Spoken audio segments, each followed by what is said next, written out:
myself Prashna Vasani from Valsad branch.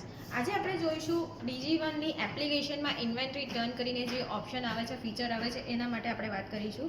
તો અત્યારે મારી પાસે એક એપ્લિકેશન છે પ્રમોટરની, જેમાં તમે જોઈ શકો છો ઇન્વેન્ટરી ટર્ન કરીને ઓપ્શન આવે છે.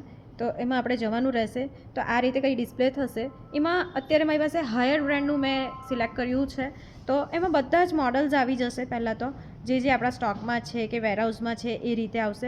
હવે આપણે જોવું છે કે કેટલું સેલ કર્યું છે. તો અહીંયા આપણે ટોટલ સેલ જોઈશું. તો આ બધી ક્વોન્ટિટી આપણને ઉપર 0 દેખાડશે.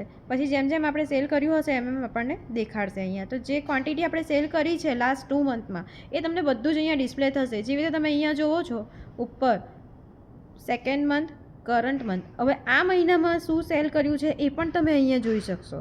કેટલી ક્વોન્ટિટી થઈ છે, શું કર્યું છે, કઈ ક્વોન્ટિટી નથી વેચી. ઇવન તમે ગોડાઉનનો સ્ટોક પણ તમે અહીંયા જોઈ શકો છો ને પ્લસ આપણો પણ સ્ટોક જોઈ શકો છો અહીંયા સ્ટોરનો. કેટલો દિવસ જૂનું છે, શું છે, ક્વોન્ટિટી છે, સેલિંગ પ્રાઇસ છે એ પણ તમને અહીંયા ડિસ્પ્લે થશે. પ્લસ આ તમને એક બહુ જ હેલ્પફુલ વસ્તુ છે જેનાથી તમને આઈડિયા આવશે કે તમે કઈ પ્રોડક્ટ કેટલા સમયમાં વેચી છે ને નથી વેચી. આપણો એક કન્ડિશન છે, એમાં કહેવાય છે કે 3 મહિના સુધી જો કોઈ પ્રોડક્ટ આપણાથી વેચાશે નહીં તો એ આપણા ડિસ્પ્લેમાંથી હટી જશે.